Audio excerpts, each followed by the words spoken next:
Welcome to another episode of Mike's Money Picks. Today on the podcast, we're going to be doing a quick preview of the Saturday college football DFS slate for week 2. That is Saturday, September 9th. It's coming to you a little late, so we're going to make the preview a little bit quicker. That way you guys that are listening to this on Friday night or Saturday morning can kind of get all the information that you need in one small package. Kind of had a lot going on in my life this week. There were some big happenings earlier in the week, which I'm going to get into on our next full-length episode. And then the last 24-ish hours, I've been pretty much incapacitated with a stomach bug. So I'm kind of recording this with what energy that I've got. I'm trying to make sure that, I get this out there and you guys get the help and get the information that you need to go out there and kill it in DFS this week here on this college football Saturday. So if you like what you see on YouTube, please hit the like button. Please hit the subscribe button. It shows me a lot of support, really helps me out. If you're listening on audio, go ahead and rate and review for me. Again, really shows me a lot of support, really helps me out a lot.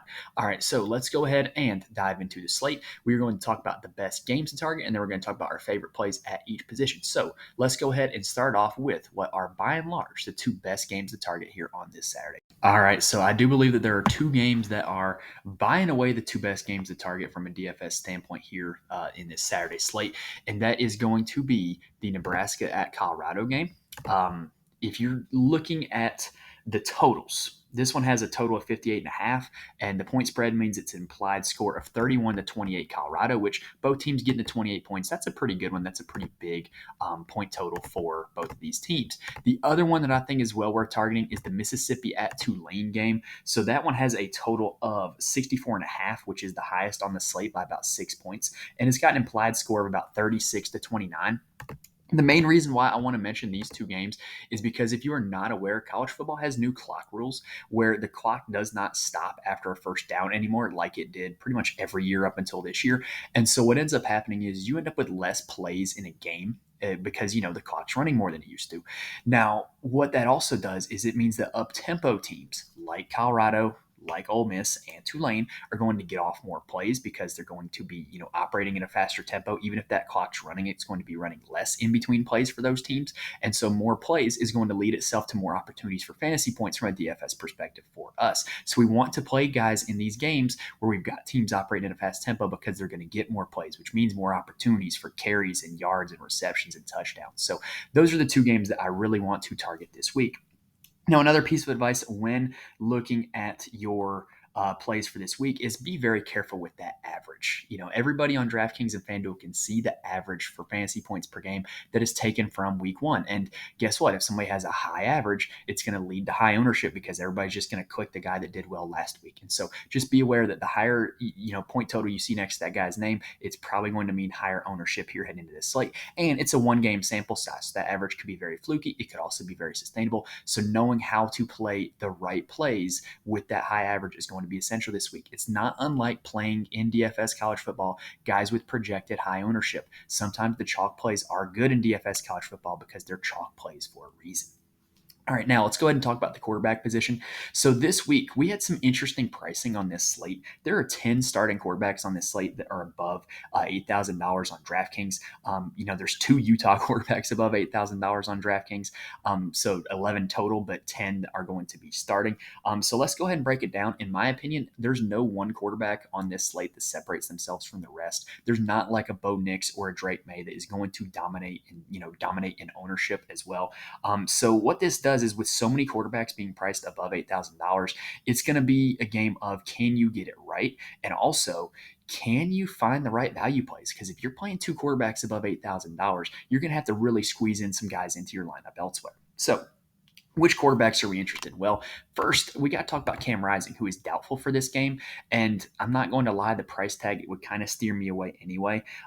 Baylor just gave up a lot of fantasy points to TJ Finley in Texas State. TJ Finley in that game had 300 passing yards, 3 touchdowns, and a rushing touchdown in that first week of the season. TJ Finley's not good. Like, if you remember LSU the season after Joe Burrow was there, TJ Finley was the guy that was, the next guy up in 2020 and just was not great at LSU. Granted, could he be a lot better at Texas State? Yes, I think it's a good system for him, and he's had success so far in this season. But I just think it's a sign that this Baylor pass defense could be very suspect. So if Cam Rising does play, I think he might be worth a click, even at that expensive price tag. But if he doesn't play, I don't really have a whole lot of interest in Bryson Barnes.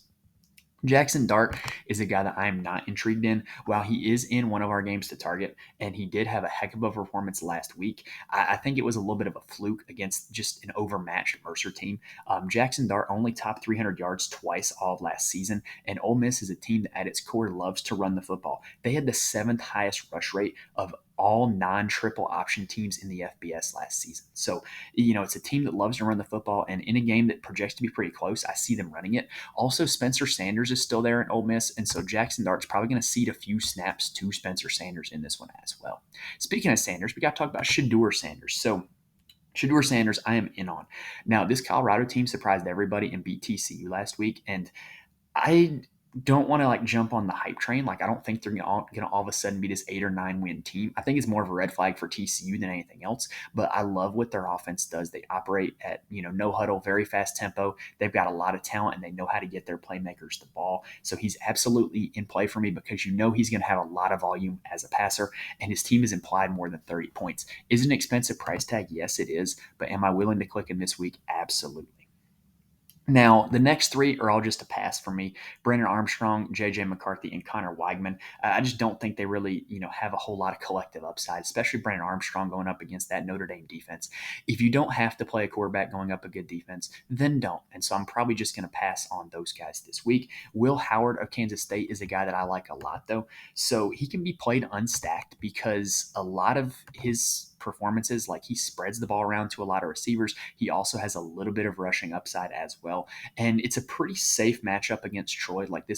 Kansas State's implied over 35 points in this one. So I definitely think that they're going to be able to put up some points. And if they do, Will Howard's probably going to be a big reason they get there.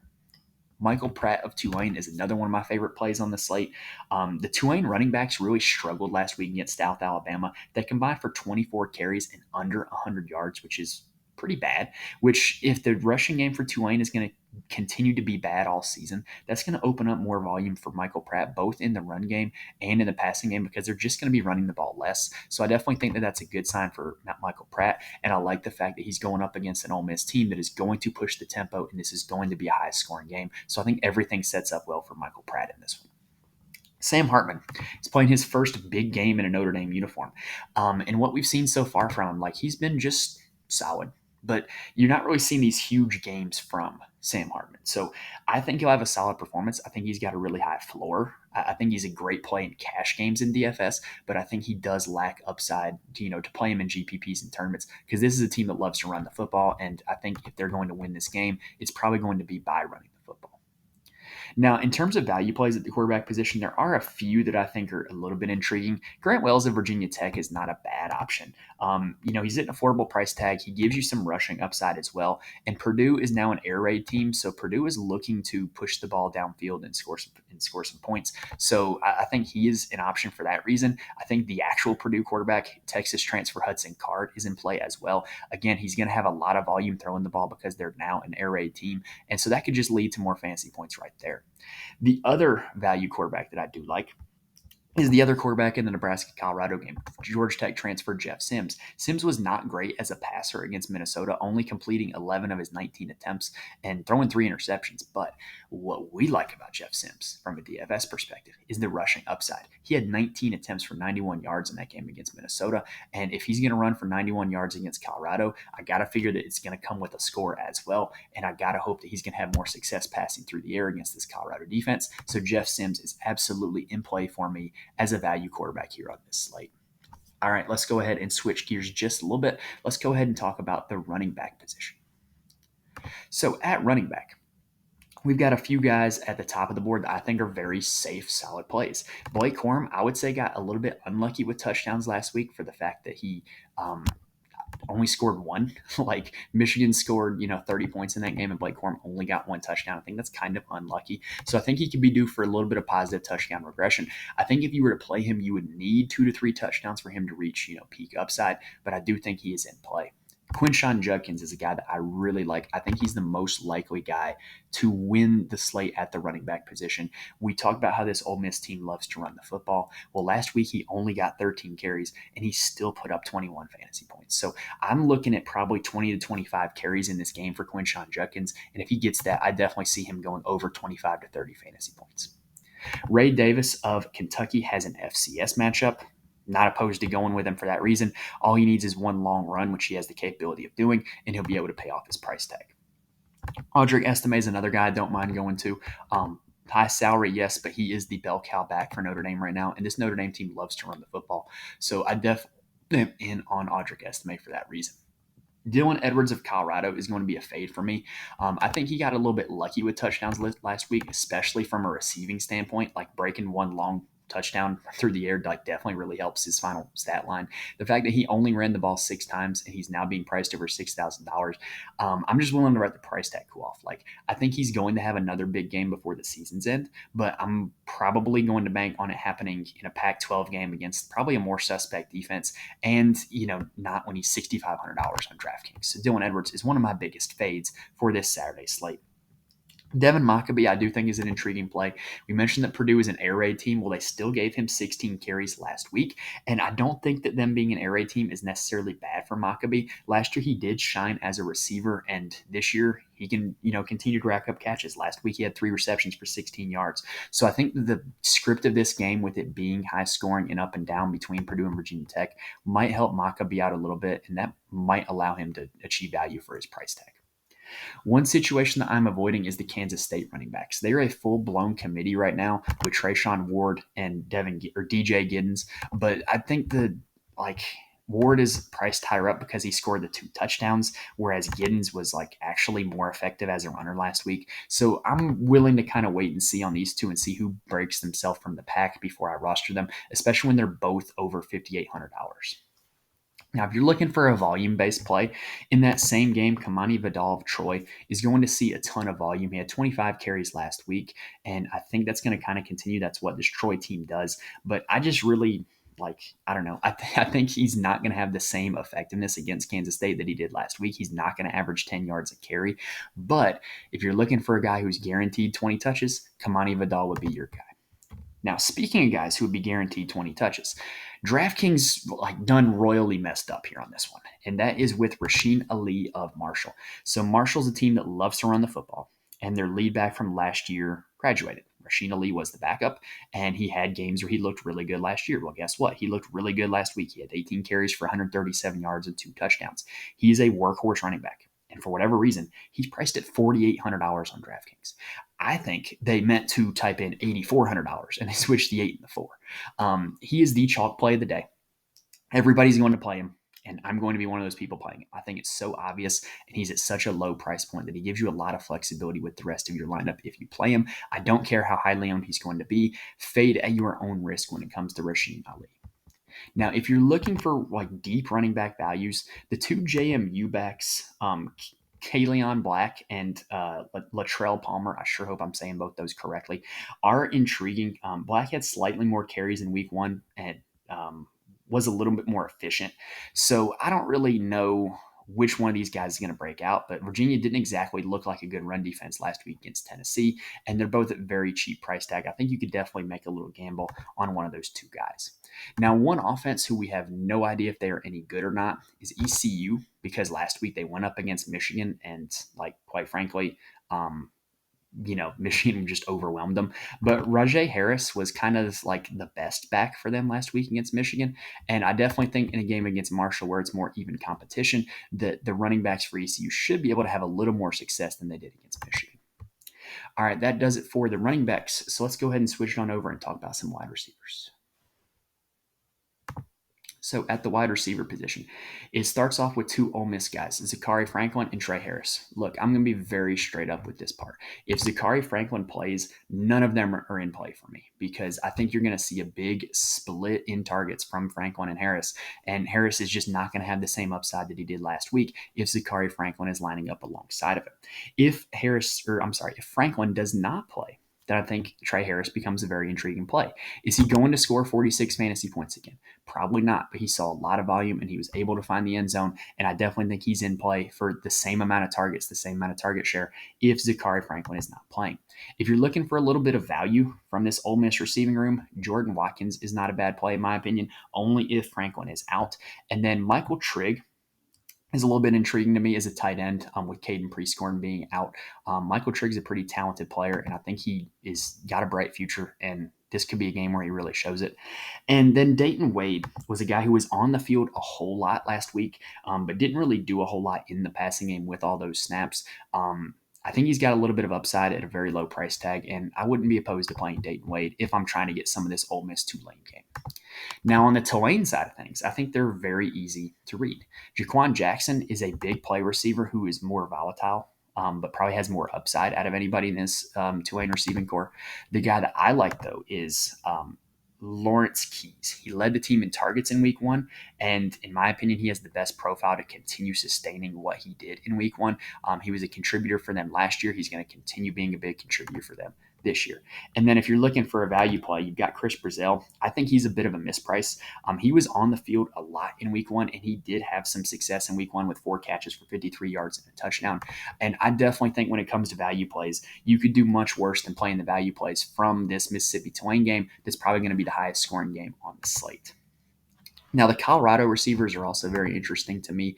It's like DraftKings looked at it and basically just said, we're not going to let you play more than one of these guys because they've got 3 guys priced above $7,000. So which one do you want to play? Well, if you're playing multiple lineups, I suggest playing all 3 of them, getting a little bit of shares of each of them. Jimmy Horn Jr., in my opinion, has by far the best profile, though. He had 11 receptions for 117 yards and a touchdown, and he led the team in total targets in week one. Xavier Weaver had less of a target share, but was just as explosive. He had 6 catches for 118 yards, and he didn't score a touchdown. So he might be in line for a little bit of touchdown regression. And then you've got Travis Hunter, who, in my opinion, if he wasn't also playing defense, would be like a lineup lock, in my opinion.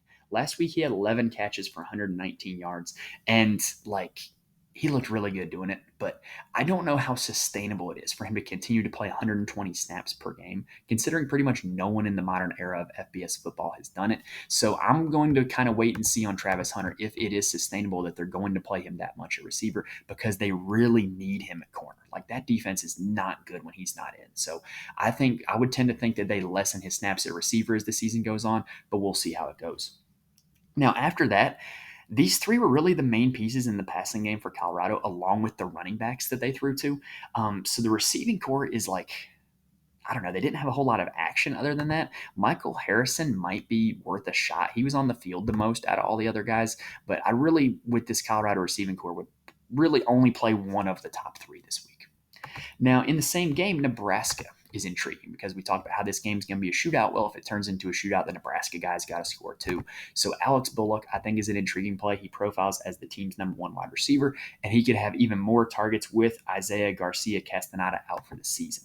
Billy Kemp operates exclusively out of the slot. He's a Virginia transfer. He did start last week against Minnesota, just did not get a catch.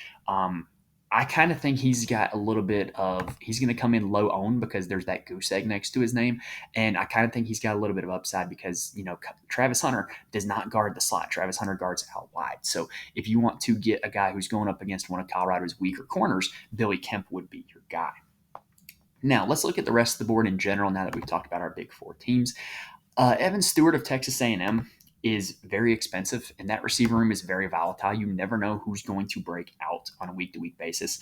The one good piece of news for Evan Stewart is that he did lead the team in targets last week, and he did show us a lot of upside. And so I wouldn't be opposed to clicking him, but I think it's an awfully expensive price tag given how volatile we've seen that receiver room be in the last 2 years. Now, if you were playing Will Howard of Kansas State, you can stack him with one of 2 guys, Paris Brooks and Ray Garcia, tied for the team lead. RJ Garcia, excuse me. Paris Brooks and RJ Garcia tied for the team lead in targets last week, and I think those would be the 2 guys that I would be going with. They've also got Ben Sinnott at tight end, who was very productive last year, very productive last week. Wouldn't have a problem going with him either, but if you're playing Will Howard stacked, I think those 3 guys would be the guys that I would be stacking him with. Now, if you're looking for some value, may I present to you the Marshall Thundering Herd? So for Marshall, Chuck Montgomery and Cade Conley were very good last week, and they appear to be kind of the team's leaders at the receiver position. I don't know what DraftKings was doing with these 2 guys in terms of pricing, but Montgomery is the guy that I would play. Cade Conley as a tight end is going to be on the field a lot, and if he gets a lot of those targets at this Marshall offense, they would score some points. I would tend to think that it's going to be one of those 2 guys, but given that we've seen kind of I think this game has sneaky shootout potential, and I really like the price tags on those 2 guys. Now, In terms of games not to target, the Iowa State game was a 10-3 game last year. It was ugly as all get out. There's one guy from this game that I would be willing to play, and that is Luke Lachey. So Luke Lachey is Iowa's tight end. We know that they are a tight end university. They turn out tight ends to the NFL seemingly every year. Well, Lachey is that guy this year. And last week, he had 7 receptions for 73 yards against Utah State. I think he can keep that up. If there's anybody in this game that I think is going to find the end zone this week, it's probably going to be Luke Lachey of the Iowa Hawkeyes. All right, that does it for this episode here on Mike's Money Picks. Hopefully, it was able to get you guys in an efficient way all the information you needed to go crush this Saturday slate. So whether you're watching this on Friday night, Saturday morning, whatever, hopefully gave you guys everything that you need to go out there and win in DFS here on this Saturday slate. I know it was a little bit of a shorter episode because of all that I had going on in my life this week, but we will hopefully be back for a full, big, long preview for Week 3, along with our NFL and golf content as well. So make sure you subscribe to the channel so that way you can be notified when all those episodes drop. If you want to read my long form article on all of the plays for this week, who I'm playing, who I'm not playing, ownership, best situation to target, and all that, go ahead and subscribe to the Patreon, patreon.com/Mike's Money Picks. I don't write long articles for free, so there is a little bit of a subscription with that, but it's affordable. I think you get your money's worth out of it. Give that a shot if you want to, if it is for you. If you want to talk to me about any one individual situation to the slate as a whole, whatever, feel free to reach out to me on Twitter, I guess X now, at Mike's Money Picks. And also, we'll be discussing the slate in the Fantasy Corner Discord. So link is in the description for the Fantasy Corner Discord. If you want to join that, I will be active in there as well. All right, so that does it for this quick preview. Like I said, I know it's a little bit short this week. This was kind of my Jordan flu game, if you will. Hopefully, it was able to give you guys what you needed. Thank you guys for watching or listening, and I will see you with the full episode next week.